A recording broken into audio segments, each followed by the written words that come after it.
Welcome to all of you, no matter where you're at on the planet, no matter if it's crisp, fall-like day, if it's humid. I talked to another person today that was just literally dripping with humidity. The spectrum of weather across the country. What about extraplanetary? Yes, I believe, Gary, thank you for this challenge. Friends, Gary is someone that I trained, my very first coach training class was with Gary. And that challenge is not unusual coming from him. And I believe that our God is the God of the universe. So we will welcome all in this space. So friends, again, welcome. We are so glad that you are here today to talk about coach support through transitions. So I am Jill Beverlin. I'm program manager of coaching for the ELCA, and Dr. Don Eisenhower and I are pleased to facilitate this time with you. Don will share a bit more about himself with you when he takes his portion of the segment. As I begin, I would like you to know, however, that it's become my practice to offer a land acknowledgement as part of any welcome that I do. Even though I serve the church-wide office in Chicago, I actually live in Appleton, Wisconsin, as you could tell from our banter today. And so with this, I want you to please know that this beautiful area in which I live on the Fox River is the ancestral territory of 5 nations of Native Indigenous peoples: the Menominee tribe, the Ho-Chunk Winnebago tribe, the Potawatomi tribe, the Oneida tribe, and the Stockbridge-Munsee Band of Mohicans and the Brothertown community. I honor and respect the diverse Indigenous peoples connected to this territory on which I live. And so, friends, I also want to thank you for taking the time to be with us today as we talk about this important subject related to transitions, grief, and loss, and how we accompany one another in these spaces. So we, of course, have some things prepared to share with you, but we also would love to hear from you about what you hope to get from this session. So at this point in time, we are already engaging you more actively, and we would like you to put in the chat what are 1 or 2 things that you hope to walk away with from this time today. And as people are putting that in the chat, I also invite you to, maybe 1 or 2 of you, to please unmute and share verbally. What do you hope to take away from this time? Well, it seems like probably all congregations are in some transition or another. Most often, I'm in Wausau, Wisconsin, and I don't know, we have a particular pastoral crisis in the Wausau area. I don't know what's going on here. But there's a lot of downsizing, uniting talk in the congregations. I supply every Sunday at one place or another just because the need is so great. I'm retired, although my children don't believe that. So I think for me, grief work, helping people through that discernment process are some things I'd like to get out of today. Okay, excellent. Thank you, Gary. Do we have one more to share out loud? Go ahead and unmute, friends. Charlene, please. Yeah, I would say ditto to what was just said for one, absolutely, because that's where so many of our congregations are. But I will admit also for myself that as, you know, I and all of us go through our various transitions of life, whether it be by, you know, grief or whatever, that we do a better job at it for ourselves so that we can lead better. Excellent. Okay, thank you so much. And Pastor D, how about you? I saw you were unmuted as well. I was wondering, I was hoping to get out of this training a better understanding to how to address transitions in coaching and how to better help people that might be going through any type of transition. And again, Charlene was so right in saying our own transitions. We all go through transitions in life because that's part of life. But basically to have a better understanding of how to address it in a coaching setting.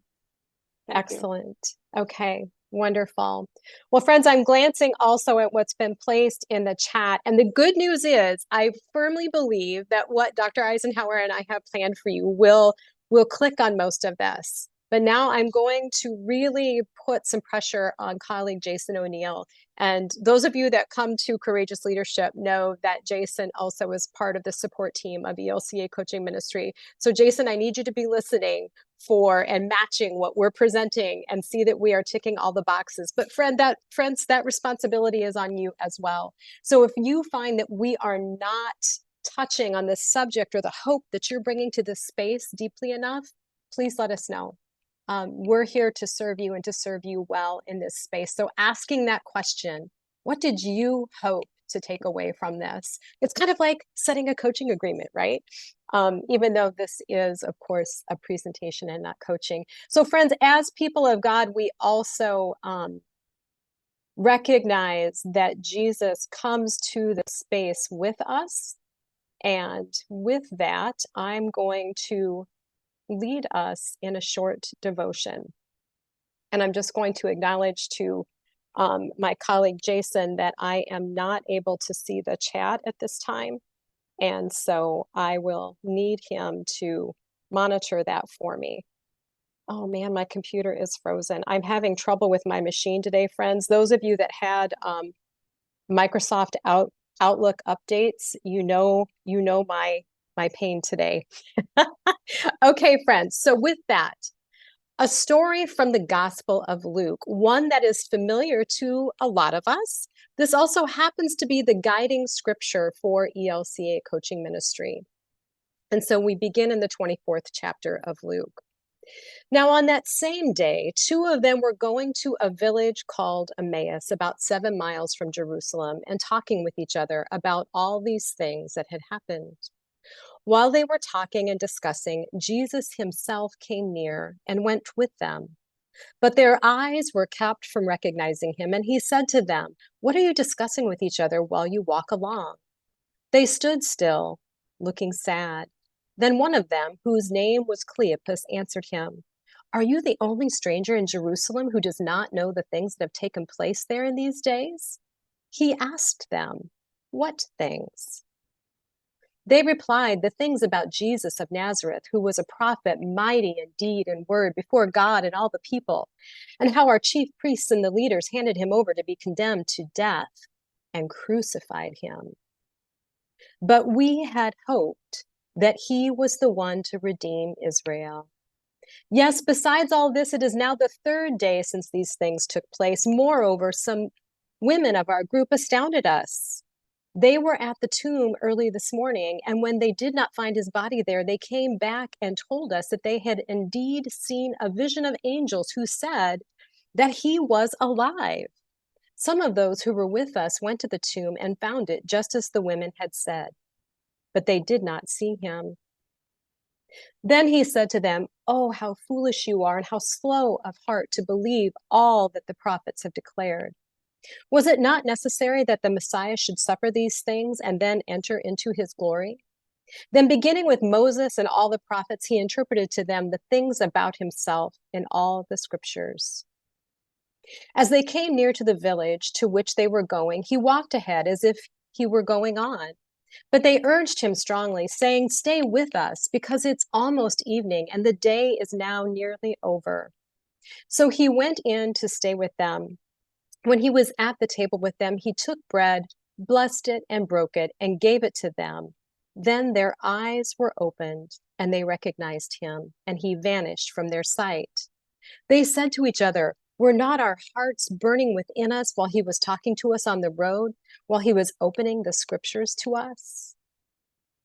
That same hour, they got up and returned to Jerusalem, and they found the 11 and their companions gathered together. They were saying, "The Lord has risen indeed, and he has appeared to Simon." Then they told what had happened on the road and how he had been made known to them in the breaking of the bread. And so, friends, again, this text is indeed the guiding scripture for our coaching ministry. We use it as the opening devotion for every basic skills segment 1 training that we lead. In unpacking with the class, we typically ask, what shines for you from this reading? What do you wonder about? And then we ask, what do you hear about coaching in this text? And in answering this question, we can share some important coaching tenets. So we're going to take just a minute or two to do that now. First, Jesus journeys alongside the disciples, meeting them exactly where they are at, both in a physical sense as well as a philosophical one. Second, notice that Jesus uses good questions to help them name where they are at and what they know to be true at this point on their journey in life. And third, the encounter with Jesus causes them to expand their understanding and spurs them to action. Their grief and wonderings of faith are transformed, and this leads them to a deeper way of understanding the promises of God and living into these promises. It's important to notice in the Emmaus text that Jesus invites the disciples to share the truth, their truth, by using one of the most effective coaching questions ever. What things? Instead of telling them, yeah, I'm the guy, I'm the dude, Jesus knew it was much more important to help these disciples name their truth, and through deep listening and powerful questioning, Jesus helped them to see where God's resurrection power was at work in their circumstances, and this sparked a fire in their hearts that could not be denied, which in turn transformed their grief and doubt and compelled them to immediate action. It's a powerful story with a great ending, where some of the first evangelists went running through the night to get back to the city to share the transforming truth of the good news.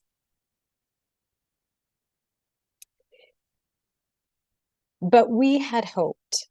And so with all of what we just said, holding that intention, we also need to understand that this verse, these words, is a pivotal point in the story. But we had hoped. It's easy for us to say, how could they not know that it was Jesus himself walking with them?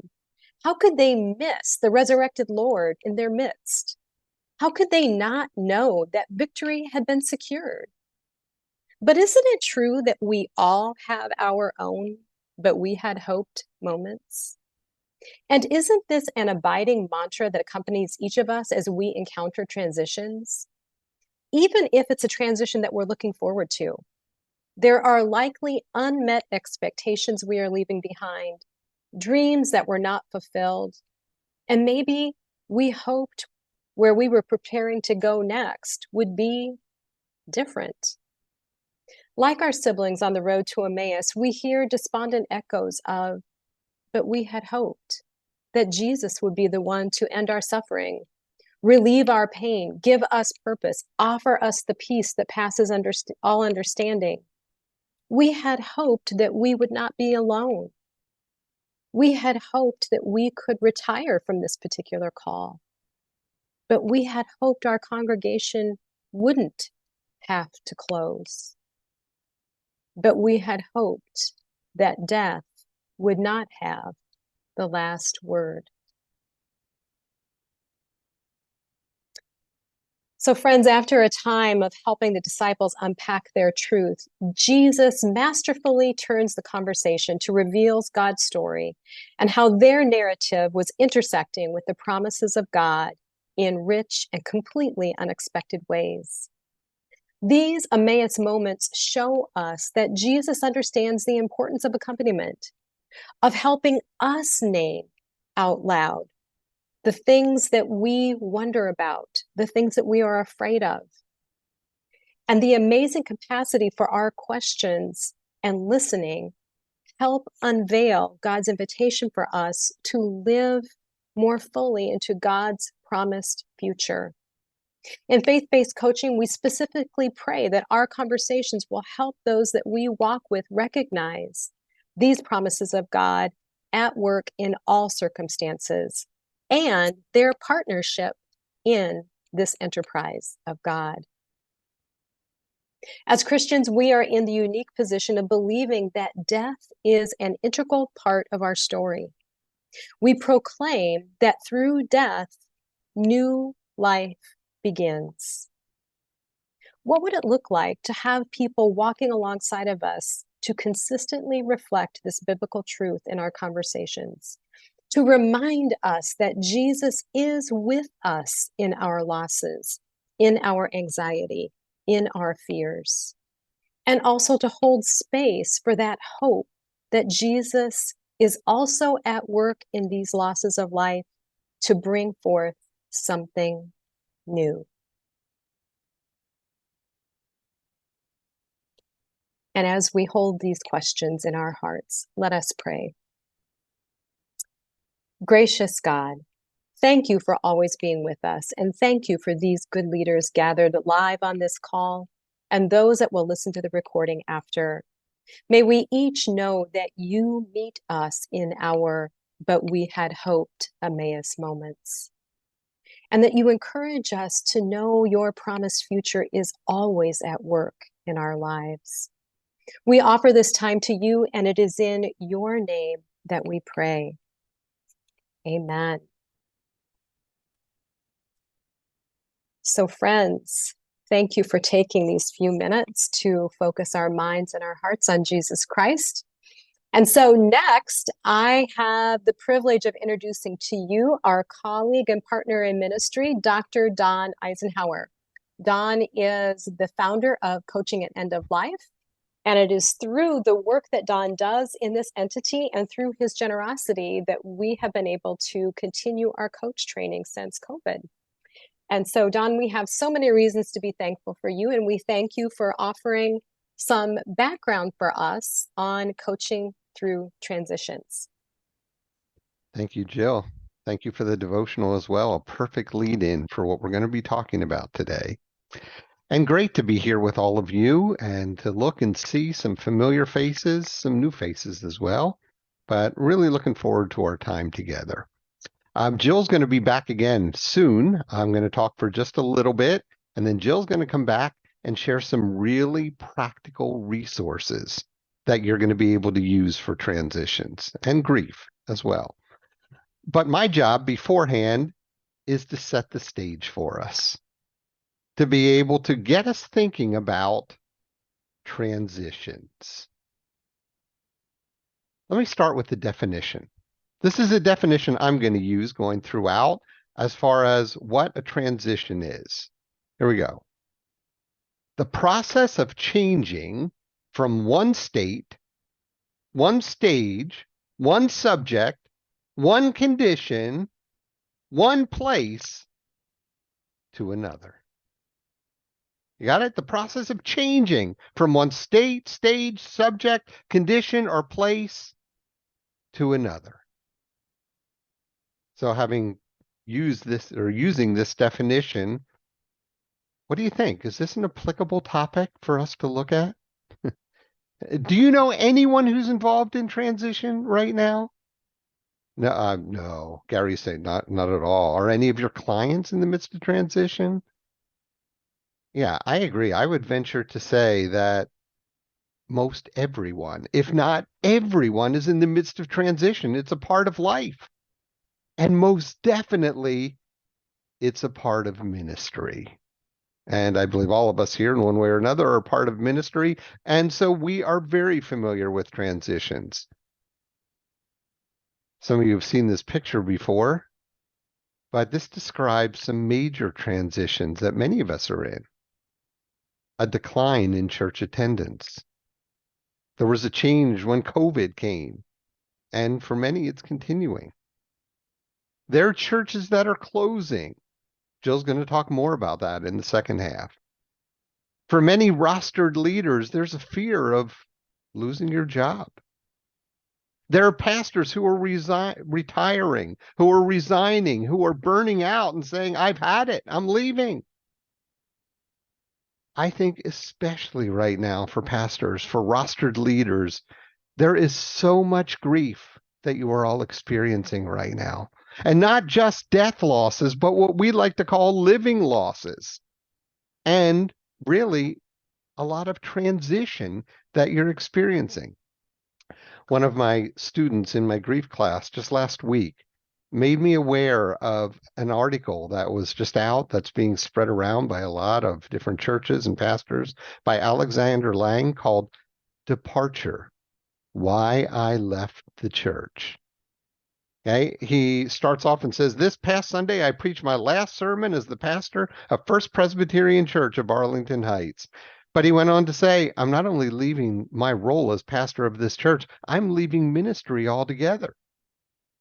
And he goes on to describe in this article why he is leaving ministry and why there's so many others who are doing the same. He starts off with a study that Barna did, which he calls about the great pastor resignation. He said some of the reasons for leaving are, let me just list these for you: the immense stress of the job, feeling lonely and isolated, the current political divisions, being unhappy with the effect your role has on your family, and not being optimistic about the future of the church. Can you relate to any of those? They're all signs of transition. And Alexander Lang goes on to add some additional factors. He talks about being enmeshed in people's lives. He said it's wonderful as a pastor to be enmeshed in the lives of our congregational members, but it takes its toll. And he said, I've had it. I need to go. Another factor, having 1,000 bosses, or you add in the number of members you have in your congregation, and you could list that. About the unrealistic expectations of rostered leaders, about the unseen damage. He says on a regular basis, I am spending time with people who are experiencing loss, but I never really get time to mourn all the losses that I'm being present with in my members. And it takes a toll. And he said, I'm out of here. I can't do it anymore. Plus, he describes the growth mindset versus the fixed mindset, where he's there to help people to grow. And some say, I don't want to grow. I'm happy right where I am. The focus for today is not to talk about all the reasons why rostered leaders are resigning. But it's to say that many are in the midst of grief and loss. There are many who are in the midst of transitions, even because, going right back to the devotional, what I had hoped was doing ministry right now isn't the same as it used to be. Can you say an amen to that? Okay, it's different. There is transition just in doing ministry. And it's not just for rostered leaders either. As a result of the world in which we live in, I'd say beyond a doubt right now, every one of us is involved in transition, whether we want to be or not. And most every one of your clients that you coach are going to be in the midst of transition as well. And not only are we in the midst of transition, but many of your clients have no clue what they're transitioning to. It's not like, I'm moving to this. Sometimes it's, I'm on the way, but I don't know where I'm going. Which brings a lot of anxiety and tension. I'm coming across more and more people who could claim this as their signpost. In many ways, this is a sign of the times in which we are now living. Okay, just think about it. Some transitions are intentionally planned, saying, I've had it and I'm going to move from here to there. Some transitions are planned by others. It wasn't my decision, but I'm told you must go. Some transitions are planned by world events. As a result of the pandemic, I must. Some transitions are completely unintentional and unwanted. This isn't what I wanted. I wanted the opposite. And not only that, some transitions are just normal life events. Okay, life brings transitions. Let me point out some. The new normal, a new call, new vocation, a death, a divorce, separation, personal injury or loss, marriage, being fired at work, retirement, pregnancy, change in financial state, a family member leaving home, trouble with in-laws. Yeah, hear that one? Beginning or ending school, change in living conditions, a change in eating habits, vacation, change in work hours or conditions. All these things come as a result of just normal life events. And all of a sudden, bam, I'm in the midst of transition. And thus the definition. The process of changing from one state, from one stage, from one subject, from one condition or place to another. And so when it comes to people in transition, which is the focus of our time today, what's the answer? Well, I believe I have the answer. The answer is coaching. You have the answer as well. And I'm not just saying that lightly because, oh, we're all about coaching and I'm a coach trainer here, so I better say coaching. Okay, like in children's sermons, the answer is always Jesus if you don't know what else to say. So here the answer must be coaching. But it really is. Coaching is the answer for people in transitions. Look at the definition of coaching. In your segment 1 training, you learned this. Coaching is the art and practice of enabling individuals and groups to move from where they are to where they want to be. Does that sound familiar? Please say yes. Okay, that's the definition of coaching. Now, let me remind you of the definition of transition, the process of changing from one state, stage, subject, condition, or place to another. It's a perfect fit. What coaching is exactly what transition's all about. What do people in transition need? They need you, friends. They need a coach, not somebody to just come in and tell them one time what to do. They need somebody for the long haul, to be present with them, to walk the journey with them. And that's what you're all equipped to do. So with that being the case, our task for today in this opening part of this workshop is to answer this question. What does it look like for the coach to journey with someone who is going through transitions? And so in order to answer that question, I'd like us to turn to some material that you already know, that you're already familiar with, the 8 ICF core competencies. Okay, that you all know the 8 core competencies of ICF, right? Again, just say yes. Well, I know that. I want to use these ICF core competencies as our outline today. My goal isn't to teach the competencies to you because you know them. You've at least heard them, most of you anyway. But this is a continuing ed time for coaches. So I think it's really important to review these core competencies on a regular basis. Okay? Every continuing ed that we have, we want to go back to that. That's our source. That's our foundation that we're always building on. But what I want to do today, just very quickly, is to then take these competencies and to use them as a guide to discuss what it looks like to journey with someone who is going through transitions. How's that sound? Okay, so twofold. Reviewing the core competencies as coaches, and then saying, what does that say as we're coaching those in transition? All preparing for this practical material that Jill's going to share with us. So number 1, the first core competency is demonstrates ethical practice. It is so important that we follow the code of ethics in our coaching.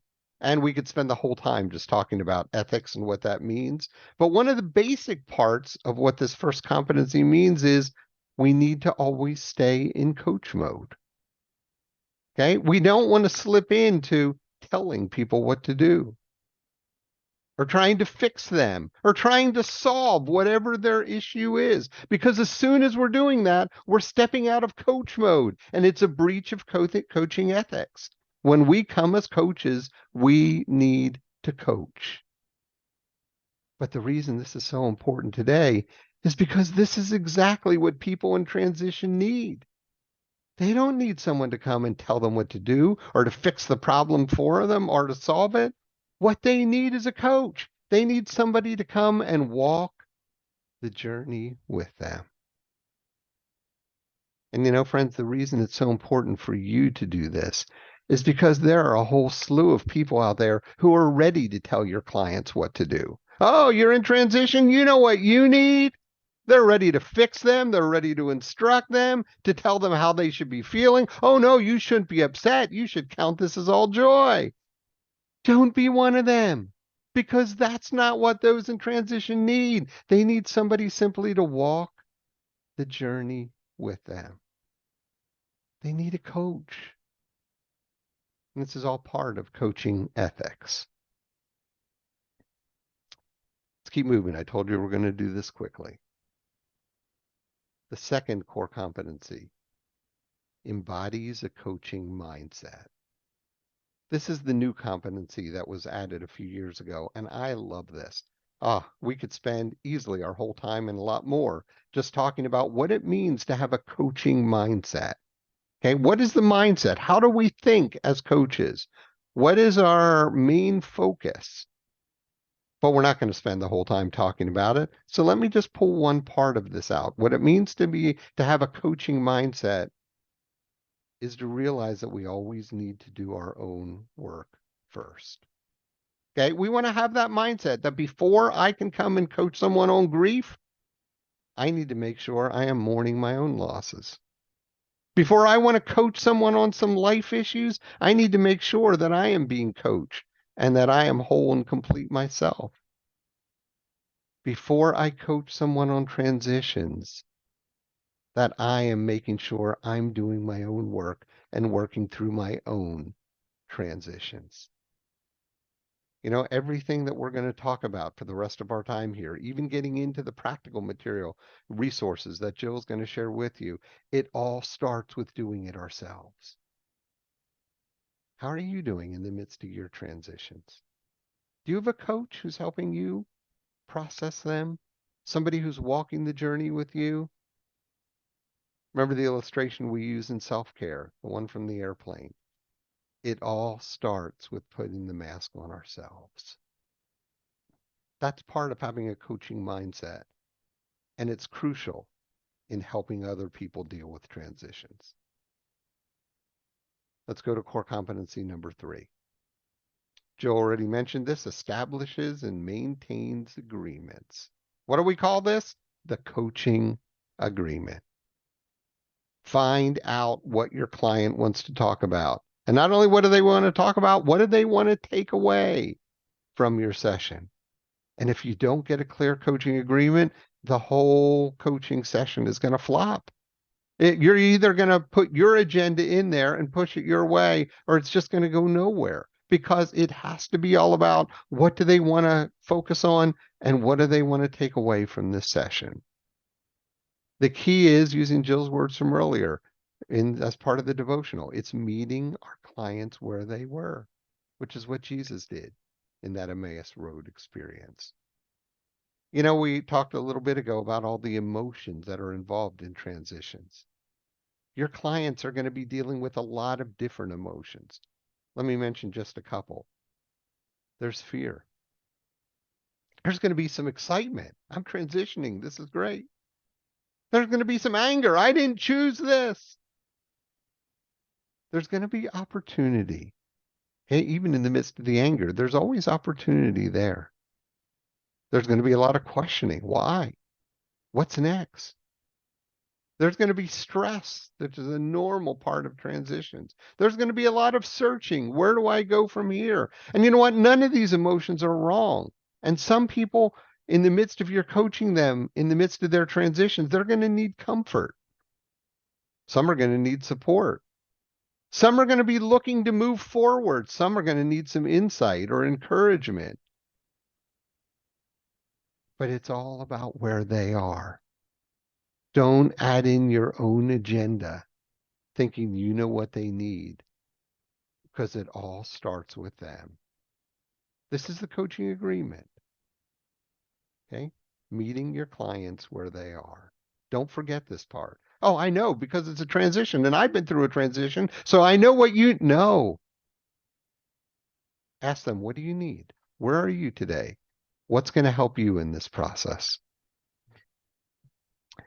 Core competency number 4. I'm moving quickly here. We'll have a time afterward for some comments or questions, so like your insight at that point. Core competency number 4, don't forget, cultivates trust and safety. Friends, we all need this.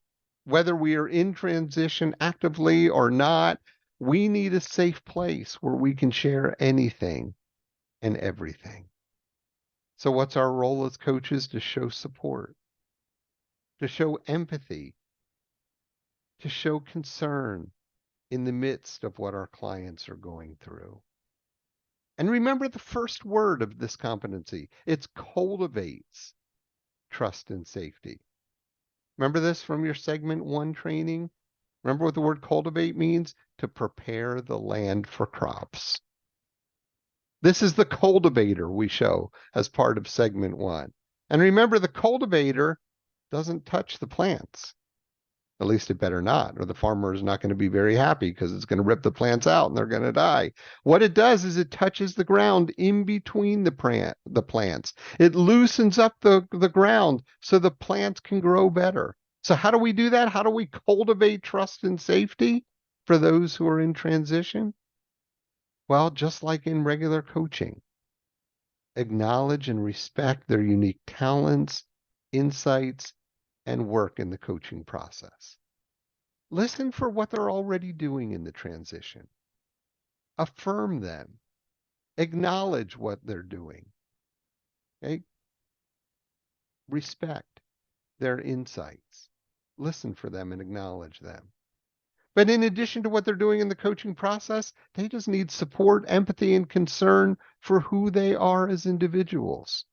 See, this is breaking up the ground, making them ready to be able to move forward with wherever the transition is leading them. And in the process, to encourage them to be kind to themselves, to offer compassion to themselves. Because, a lot of people in transition don't do that. There are many in transition who beat themselves up because they're struggling and saying, it shouldn't be this hard. Why am I feeling this way? Some are saying, I should just trust. Why am I getting so worried? If I just trusted, it wouldn't be so bad. Some are worried about what others are thinking. What kind of leader am I if I'm showing anxiety in this? And you know what I find with a lot of people in transition? They're not real reticent to be able to share what's really going on in their life, even with their coach. They don't want to share what they're really feeling or experiencing because they're ashamed about it, or they're embarrassed, or they're afraid of what others are going to think. And yet, you know what? The very best thing they can do, the best thing anyone in transition can do, is to share openly, transparently, vulnerably. And it's our job to make that possible by cultivating trust and safety. It is a key competency in our life coaching, and it is absolutely key in transition coaching. Because if they're not safe enough to share what they're feeling and experiencing, the real what's going on inside, they're not going to be able to really move forward. Then they're going to be like anybody else who's trying to help them. You as coaches can really help them go deep and bring change from the inside out. Let's go to number 5. I want to leave time for Jill. Competency number 5 maintains presence. It means that we are being fully conscious and present with our clients. Okay, we go over in segment 1 a whole lot of what that means to stay present, to be listening, to be not talking a whole lot. Let me share just one of the points of maintaining presence with them. Comfortable working in the space of not knowing. There's a lot of not knowing in transition, isn't it? And the focus is not on us having to understand or know what the outcome is, or even for our clients to know right away. Sometimes they just need to talk through the emotions and the grief and the loss that's part of it, even when they don't have the answers. So transition coaching is often going to look a lot like this. And that's okay. You just walk that road with them, even though it's a big question mark ahead. Sometimes it's not even a solid road for them to walk. Sometimes it's a tightrope. Okay. Ooh, that's getting a little more hairy now, trying to walk the tightrope to a question mark and saying, what's even holding this rope up? Sometimes the path is pretty foggy and it's a little dangerous and a little hard to walk it in that way. But you see, this is all part of being comfortable working in the space of not knowing. True for the coach, you don't have to know all the answers. Just be present with them in the journey. And it's true for the client as well. Okay? They'll eventually get to the answers, but they don't have to have that immediately. It's one step at a time, being present with them. Competency number 6, we're getting there. Listens actively. Friends, you remember from segment 1, this is the basis of all coaching. You must listen to your clients. All coaching begins with listening. Whether it's end-of-life coaching, whether it's life coaching, whether it's transition coaching, it starts with listening.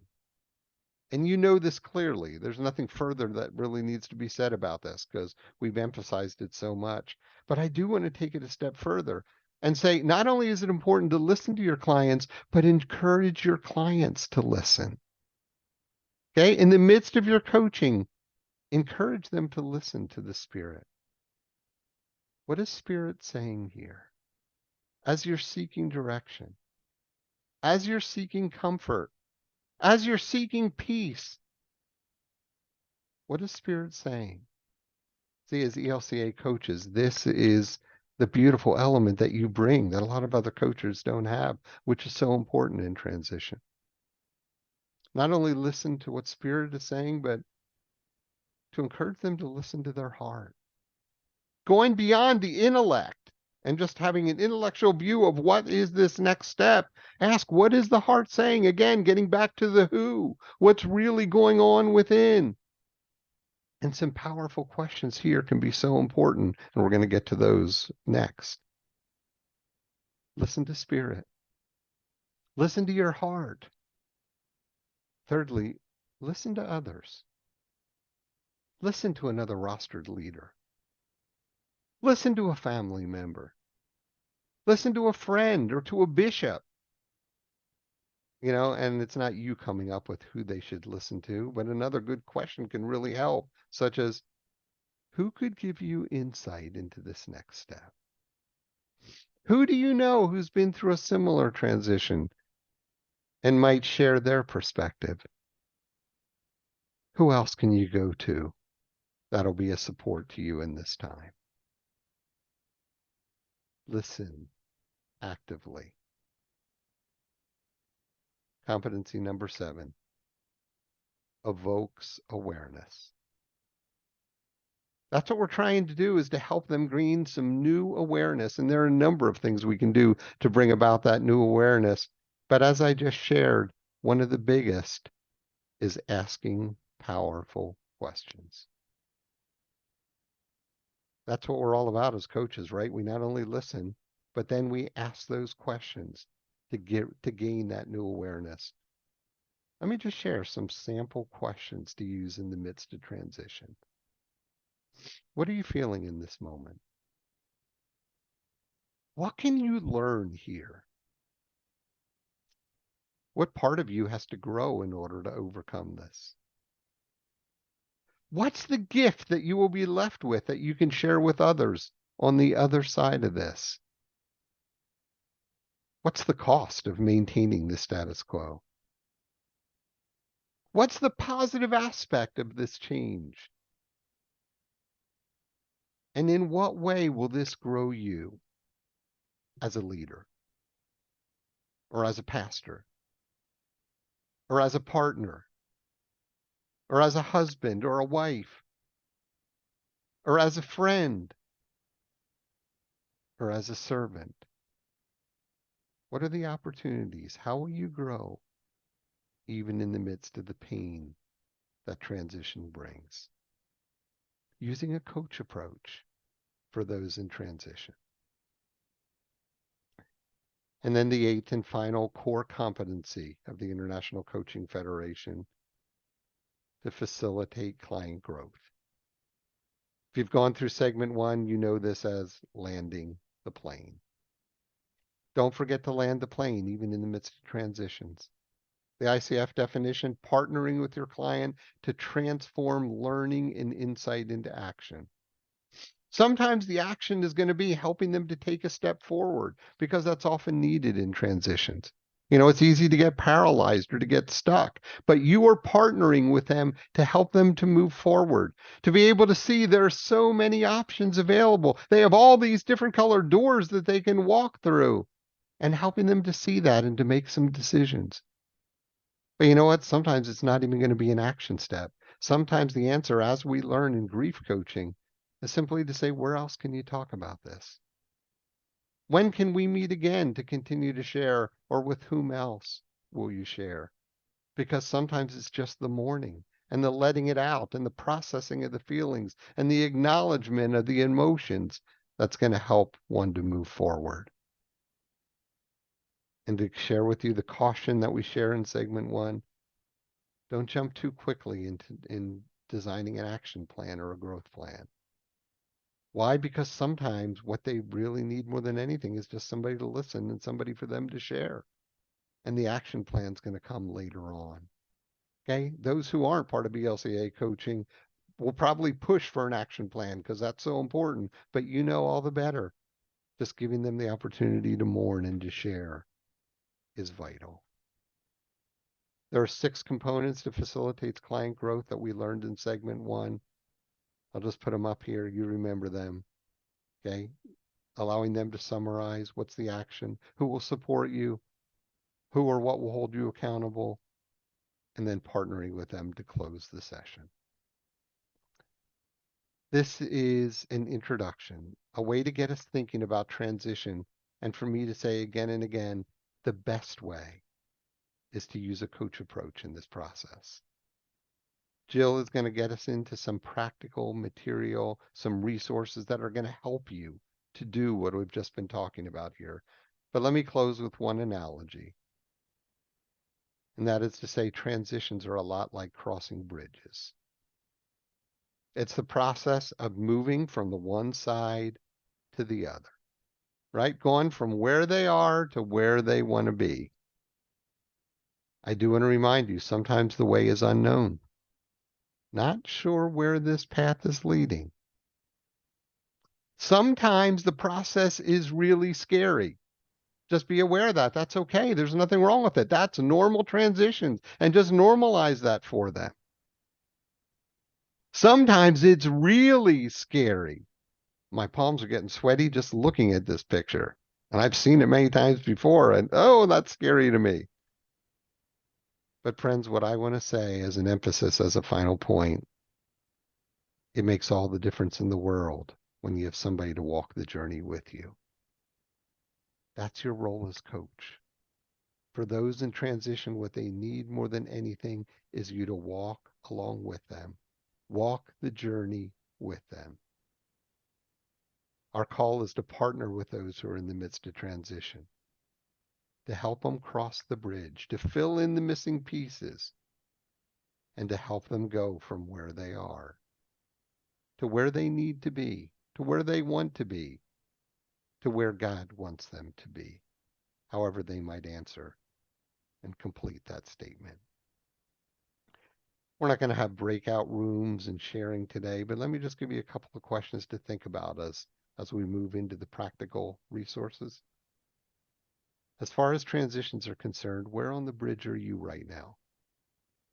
Because remember, you can't help anybody else in transition until you put the mask on yourself. Which transitions are you noticing most in your clients?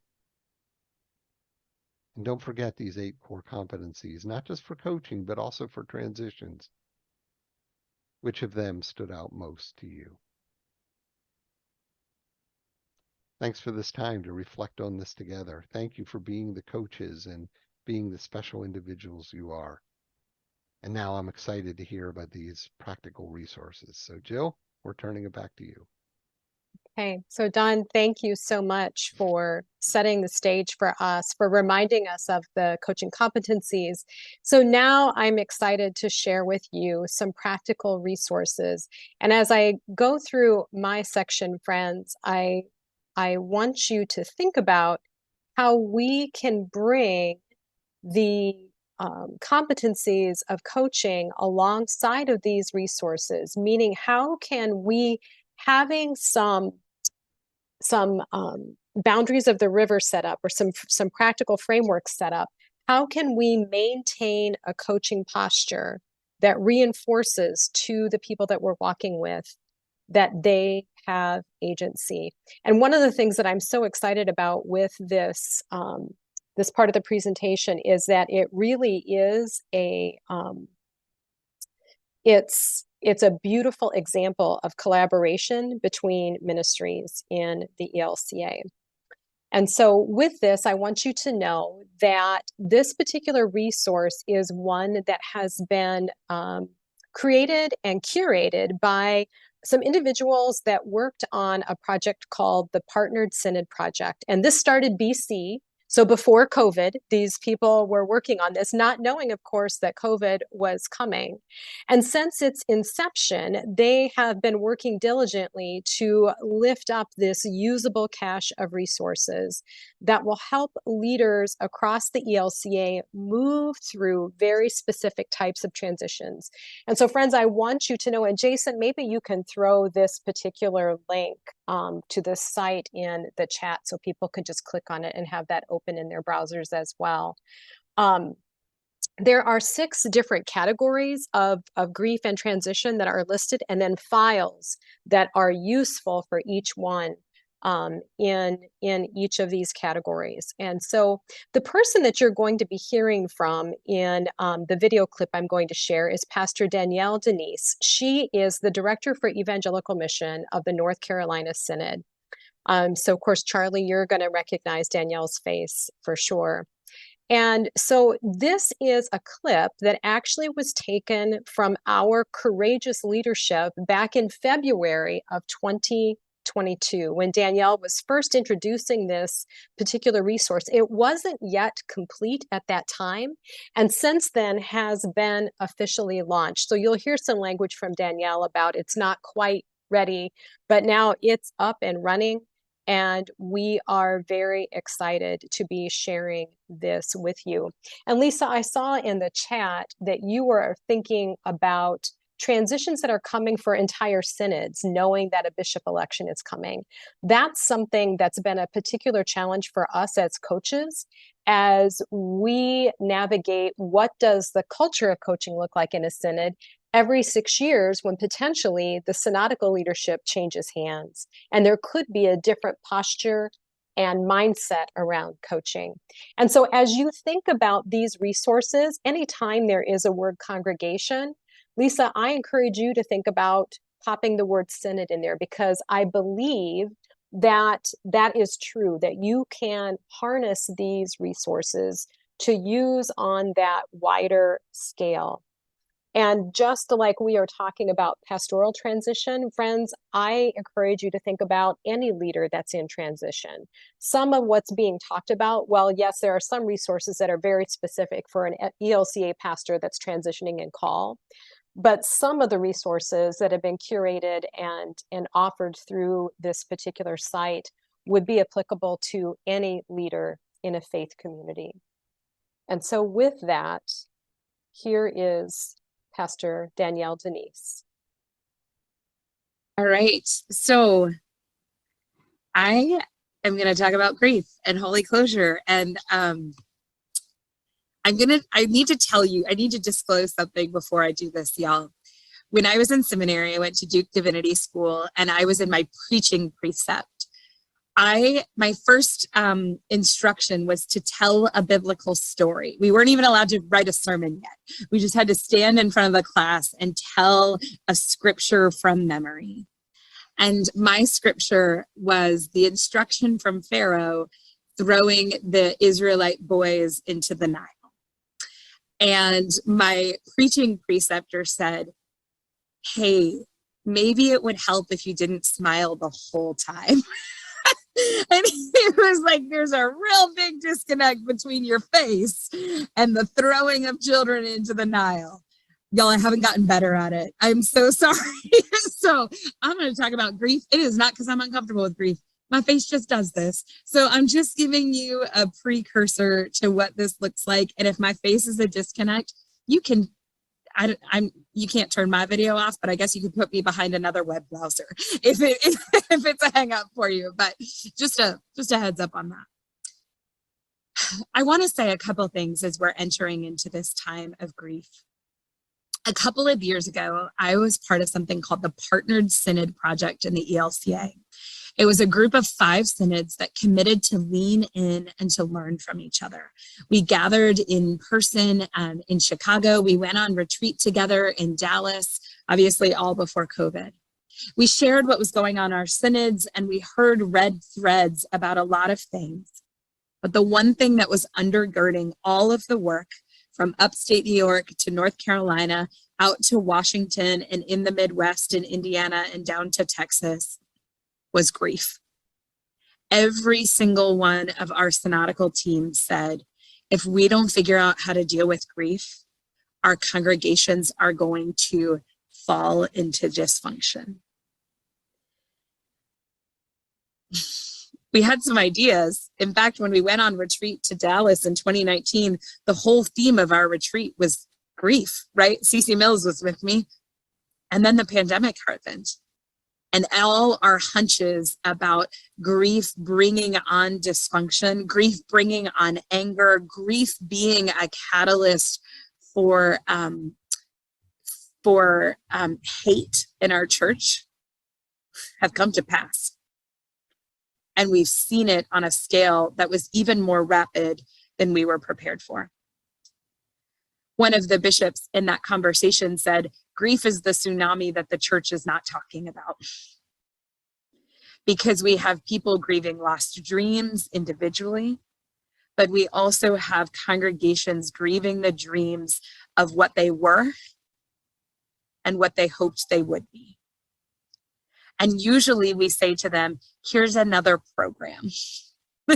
Try this, move into this space, do this thing. And so now we have burnt out grieving people, right? Which feels like a formula for just dumpster fire, which, right? Like it's kind of what the church has been in the pandemic, right? Dumpster fire in this way. And so I share all of this to say, I think the writing was on the wall for what would show up during this pandemic.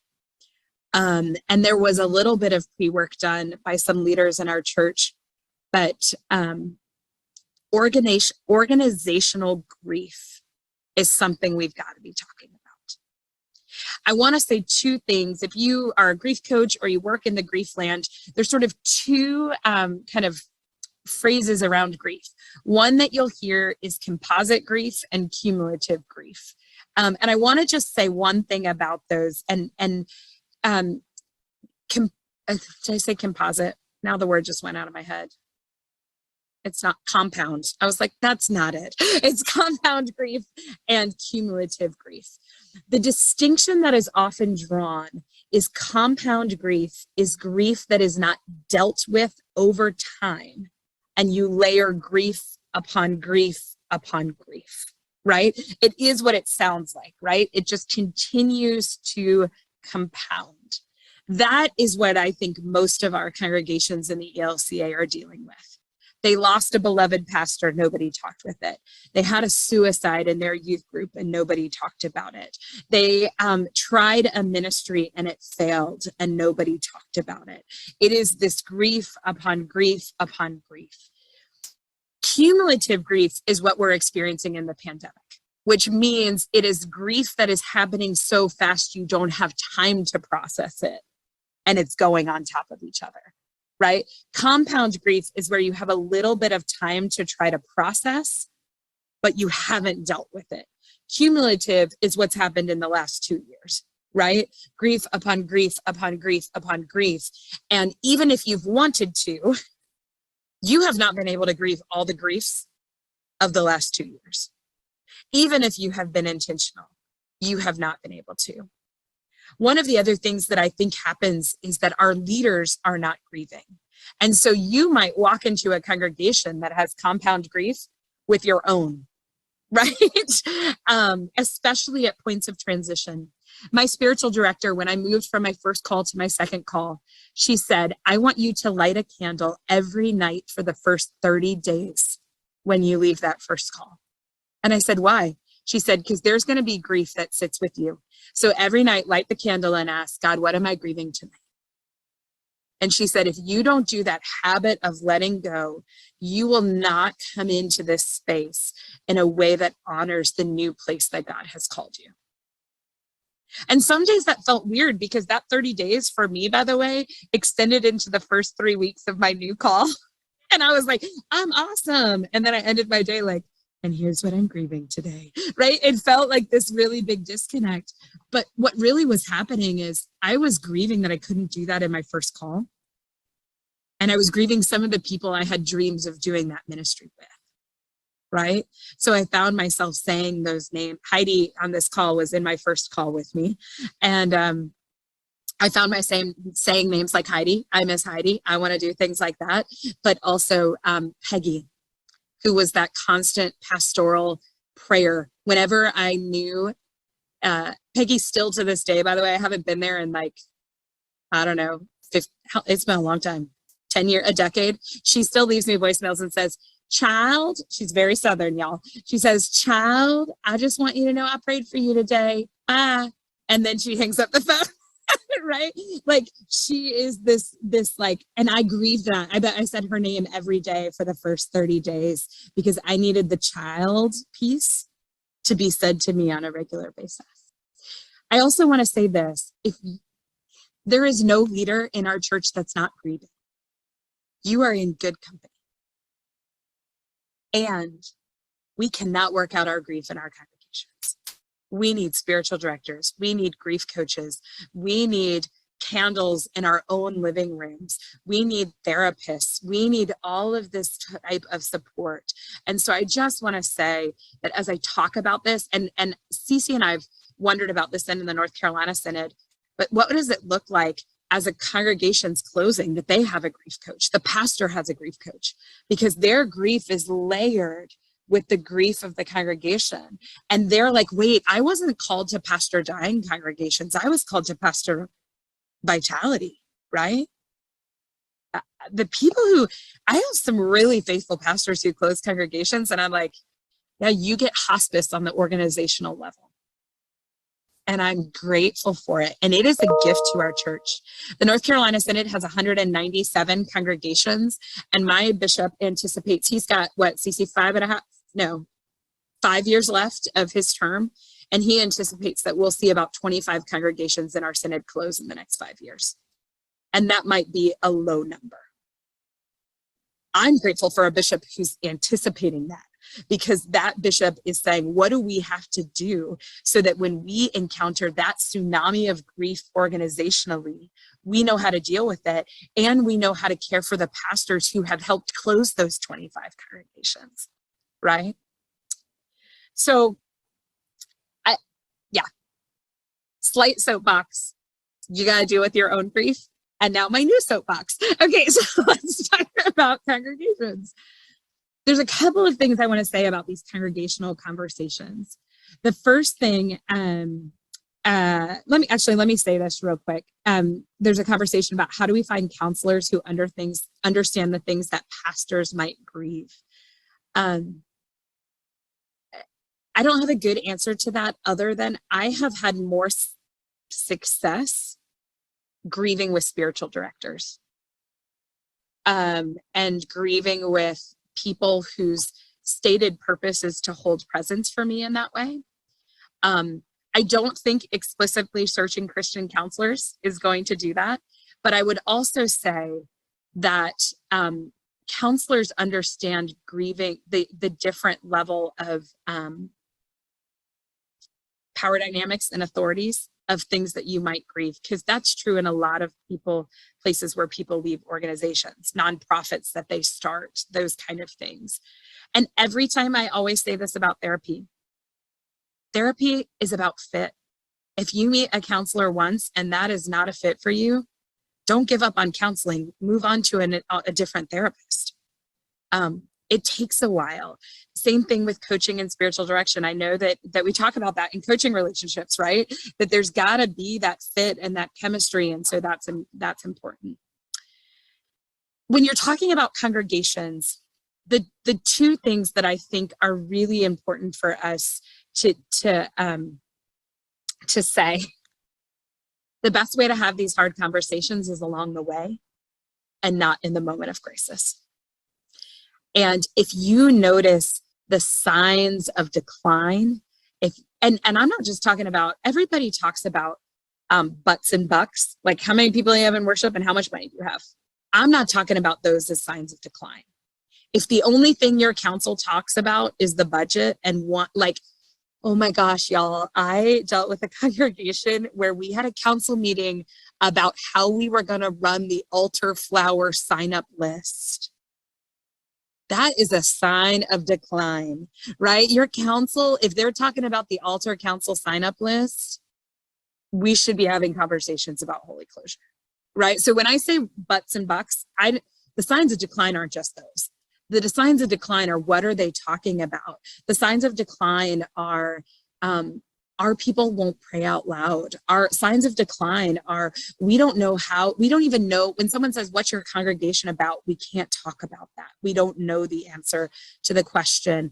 Or another sign of decline might be when you ask, who's the newest member to leadership? That's a sign of decline. You might have new members in the congregation, but if the leadership structure hasn't changed, that's a sign of decline. The easiest way to have hard conversations is to have them along the way. One thing I am really grateful for here in the North Carolina Synod is whenever we talk with a congregation that's like, help, we don't know what to do. We're feeling the pinch, or maybe we say like y'all, I have a 3 and 5-year-old. I've watched a lot of Encanto. I don't know if you've watched that Disney movie right now, but there's a song called Surface Pressure where Louisa, the character's lifting things. Usually congregations come to us when they're like almost taken under. I would love if they would talk to us when they're like, oh, this is starting to get heavy, right? Like this is starting to exhaust us, because we could talk about that more faithfully. But when they start to feel that pressure, they say, okay, what are our options? And one of the things we do here in the North Carolina Synod is say, oh, your options are in vitality work, partnership, or resurrection, which also means holy closure. And so right from the beginning, when we talk about options, holy closure is on the table. Holy closure doesn't come out as a last resort or the carpet's been pulled out from under you and you've done nothing else. Holy closure is always on the table. And then it's not the elephant in the room, right? It allows us to have some more in-depth conversation.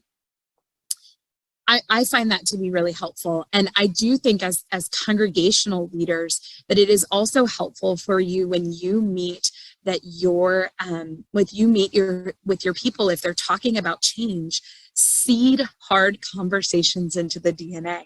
Start saying, I know we're going to have some hard conversations about options like sharing our building with another congregation and sharing pastors. I know we're going to have hard conversations about whether or not this is a faithful response to close, that these are conversations we can be seeding along the way. So that's one thing. Hard conversations are best had along the way. Because usually if you wait to have them, the anxiety is so high, you actually don't have a hard conversation. They just yell at each other, or they just go like this, right? Like there's none of that to diffuse. If you're a congregational leader, I think Bishop Smith would be okay if I said this out loud. Well, it's recorded. Okay, so I'm going to say it out loud. If it's a really hard conversation, I don't have it. I bring in Bishop Smith because congregations hear differently from different levels of authority. And so I am always asking the question, am I the right person to do this? Sometimes if I'm going to be the community that walks with the community through holy closure, they don't need to hate me when I tell them the best option is to close. They need to blame the bishop so that then I can say, can I walk with you through this? It's just like, yeah, see, she sets me up. That's what she does. But, and actually he would say that he's actually the more pastoral one among us. And so he's usually the pastoral and I'm usually the heavy. So that's how we work together. But we want to have these conversations. We want to be talking along the way. But the other thing is people can't process their grief unless you give them time. You cannot make a holy closure decision in an hour. You can't. You may be able to have a final vote in an hour, but you can't decide about holy closure in an hour. And so one of the things that I think is really, really important is that if you're moving to closure or a significant transition, this isn't just true about closure. If your congregation is now having to move from a full-time pastor to a part-time pastor, if your congregation is having to move from a part-time pastor to a shared pastor, if your congregation is having to sell their building and consolidate somewhere else, they need time to absorb that. And I will also say, not enough time for everybody in the community to absorb it, because there will never be enough time for everybody in the community to absorb it. Right? Whenever I lead, and Cece does this so well, I learned this from her, that whenever I lead one of these conversations, I give a timeline and a homework. The next time that we get together, I want you to have reflected on this. And here's what we're going to decide at that upcoming conversation. Set the agenda, set the timetable so people know how we're moving through things. And use your intuition that if you're moving too fast, you can pause. And that's also why I say you have to do your own grief work, because if your grief work is so deep, your intuition's off. Right? So that's part of why you have to be like, I gotta be in a good headspace to do this. There are sometimes, and you don't always have the gift of this, but as a plug for your DEM, DEMs are good at this. DEMs generally have good, I see some of my colleagues on this. If the grief is too much for you, say, I know we need to have this conversation, but I need you to come. Right? Because I'm not in a place where I can do that well right now. That is a gift to that. There are some places, it actually happens in mission starts with me. If we're talking about closure, sometimes I say to the bishop, this feels too real for me. I need you to come in and lead the grief conversation because I've been in the trenches with this mission start, right? And what that might look like. Any kind of questions or things about that real quick in the chat if you want to throw them in there. And then I'm going to show you a resource that we're creating that'll be available March 1st, if the spirit will move in that way. So any other questions or wonderings just about some of those hard conversations? Then I'm going to show you an example of what I mean by that.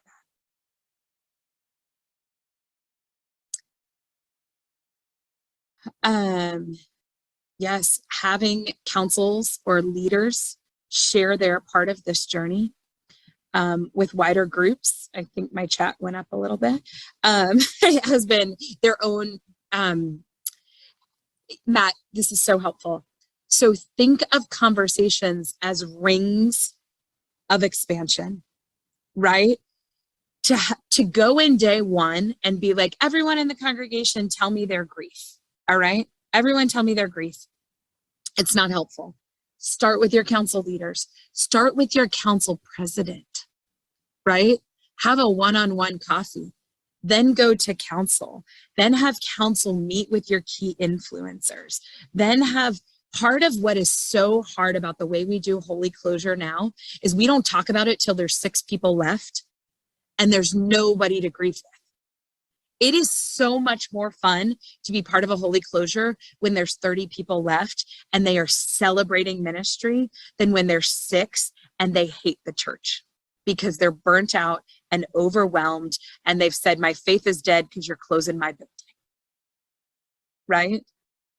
So I think that's really important, that those things that you continue to weave people together into that conversation. Joe, you're asking a great question about how do you help congregations grieve this? The most helpful book that I found about this was written by Bishop Mike Girlinghouse from, he says the AOK Synod. I don't know what, you know it, Arkansas, Oklahoma, right? Arkansas, Oklahoma. He actually, before he was bishop, he was a deaf and dying educator, and he was a professor in colleges around deaf and dying. He then became a campus pastor and as a bishop. And when he had his sabbatical, he wrote a book on organizational grief. I wish I could remember the name of it, Jason, but if you Google Mike Girlinghouse book, you'll be able to throw it in to the chat. But one of the things that Bishop Girlinghouse does really well is he talks about the fact that the 5 stages of grief, everybody in the grief studies field has let go of 5 stages of grief because they found that grief is sticular, it's not stage. You return to grief again and again and again. And so what he talks about is that grief work is meaning-making work. And so how do you approach congregational life instead of saying, we're past denial, now we're in anger, instead of using a metric that you say, how is this meaning-making work? Embracing God's future without forgetting the past, which, by the way, you can tell he's a bishop because he's working with congregations who are afraid that to close means that their past story will die. Right? That's part of that. He offers a lot of good stuff. He also introduces some ideas about how you talk about longing and yearning and how people want to go back. I did one of the exercises in the book with a congregation, and I said, so what is the thing you want to go back to? And they were like, refugee resettlement. And we resettled a German family and they were telling me this. And I was like, no, we can talk about refugee resettlement, but if you're resettling German families, that feels weird for 2021, right? Like the goal is not replication. The goal may be to lean back to where God moved in your community, but not to replicate what you did in the 70s. So I think Bishop Girlinghouse's book walks you through some of that. If I want to show you all 2 things that are projects that I've been working on behind the scenes with other DEMs and bishops and assistants to the bishops across the country. And they're going to be more public soon, but I want to show them to you today. One of the things that we're working on is a website that, oh gosh, hold on, give me 1 second, y'all. Is a website that houses resources, because there are plenty of our colleagues who do this really well, who've walked congregations through grief and changing and consolidating and all those kind of things. So we've set up a website called elcaresources.org. And this is what it looks like, y'all. It literally takes you to this, grief and transitions. It's not an official website of the ELCA. I don't know why the ELCA doesn't have elcaresources.org, but now they would have to pay me for it because we have it. So this is our URL, whatever it might be. But do you see, okay, addressing grief. Here are files about that. Oh, shared ministry, congregations who maybe had a pastor for 25 years. What does that look like? And devotional materials to help congregations work through this. I have just confirmed with ELCA Worship that they're actually going to commission a special set of prayers and liturgies for congregations in times of deep transition and holy closure, because we don't have it right now in any of our hymnals. So that's one of the things that I'm working on. But you can see, if I were to click on this, maybe my internet will work. Let me go to a different one and see if I have some. Well, you can see down here, do you see all the resources? What are we learning from multi-point parishes? How do we navigate loss without closure? What do we do? What do we talk about that? I hear so many people say, I can't grieve because I haven't had an end. I haven't marked it with a ritual. How do we navigate this?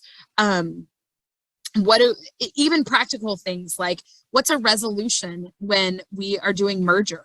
What do we have to vote on? What is this going to look like? So the goal of this is for it to be a shared resource among ELCA clergy and leaders in our church to say, this is a place where I'm going to be. One of the things that's really important to us, was it doesn't become such a storehouse that there's 300 resources in each category, because then people are already lost. We're trying to find our best 25 or 30 resources across those categories, and those will be uploaded, and we have remaining funds in our grant to translate them into Spanish and other languages that are being asked. The other thing that I want to show you today is that I have been asked to work with another DEM in Florida named Hodder to create a holy closure resource for the ELCA. If you know what the ELCA has right now, it's a booklet called Leaving a Legacy, and it's a bajillion pages. It should be bajillions of pages. There's a lot of steps to closing a congregation, but it is not something that facilitates conversation. It's a checklist. And by the way, checklist doesn't help people deal with their grief. Conversation and meaning making helps people deal with their grief. And so you have people and leaders in closing congregations who are trying to deal with their grief and are like, wait a second, I have to unincorporate, I have to dissolve in the ELCA, I have to do X, Y, and Z. So I have been asked to work with some partners to create a resource that would allow congregations to reflect on closure as a faithful option before they have to figure out the details. Because what we do in grief is we survive with the little mental capacity that we have, right? You do just what you can. And so before we close, we need to create space for people to tell stories, to make good and solid decisions. And so we're creating this resource. This is the one. It'll be available on elcaresources.org. This is where you'll find it. In the future, I can make sure Jason and Jill can share that and can talk about that. But here's what it's going to include. There's 7 topics. And the one I want to show you real quick, it will have a accompanying document so you can see. By the way, if you see a typo, I haven't done the final edit, so you can type it in the chat and let me know, or just give me grace that I haven't done the final edits yet. But it'll look like this. It will have, there's an accompanying video that goes with it. The one on rituals for the journey and the closing worship is led by Bishop Kevin Strickland and Deacon John White from the ELCA churchwide offices. It was after this video that Deacon John White said, we're going to commission special resources for closure, because we realized we don't have them. The All Creation Sings hymnal does have a section for grief and lament that are helpful, but they're hymns. They're not necessarily prayers that could be used along the journey. And so you'll see here are some key concepts from the video. If you were walking with a congregation, here are questions for reflection. What rituals have been important to you in this faith community? You know what, if you close ignoring the rituals that have been important along the way, people will feel like you truncated their grief, right? That you didn't give their grief to come through with the things that they have known. So if it's been important for the congregation to have red roses about baptisms on their altar, you know what you should do at the Holy Closure service?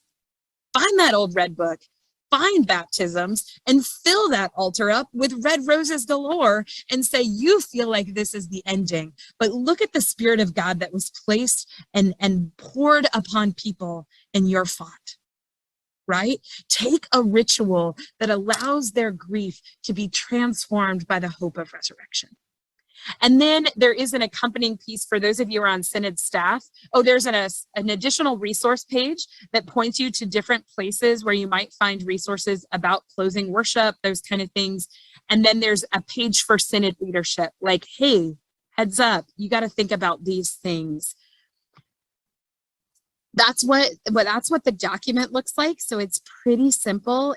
I'm not giving people 80 pages, but there are 7 sessions, and we cover the theology of death and resurrection.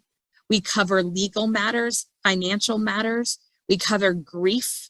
We cover worship and rituals, how to help congregations find new churches. So I just want to show, Cece's on the screen, so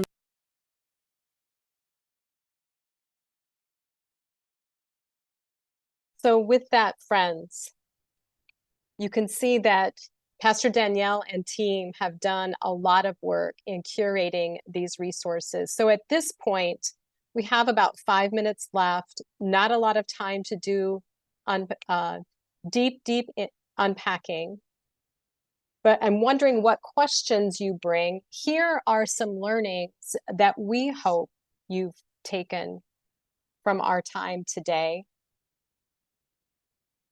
How we show up matters. We need to process our own grief. We need to give congregations and leaders time to process that concept of rings of expansion of conversations, not going broad too quickly, thinking about practical timelines, and at the same time, holding space for the individual agency of the leader and the community that you're walking with to decide what's the best way forward. And in all of this, I hope as coaches, you were thinking about what are some great questions that I could ask around this particular concept. One of the, before I stop sharing my screen, I just wanted to say that this is another resource that Pastor Danielle recommends. Every Moment Holy, Volume 2 focuses on death, grief, and hope.